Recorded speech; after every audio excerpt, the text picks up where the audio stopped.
3 meals a day is the biggest scam in the human history. 3 meals a day అనేది మన body rule కాదు, అదొక factory rule. Golden days లో మన ancestors hunters కాబట్టి food దొరికినప్పుడు పండగ చేసుకునే వాళ్ళు, దొరికినప్పుడు ఫాస్టింగ్ ఉండేవాళ్ళు.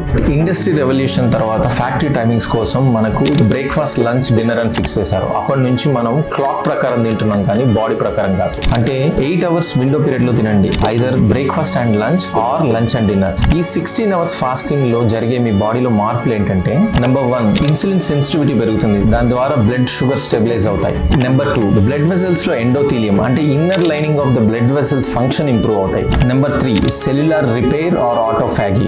ఈ ఫాస్టింగ్ స్టేజ్ లో సెల్యులార్ రిపేర్ మెకానిజమ్స్ యాక్టివేట్ అయ్యి డ్యామేజ్ అయిన సెల్స్ ని తీసేయబడతాయి.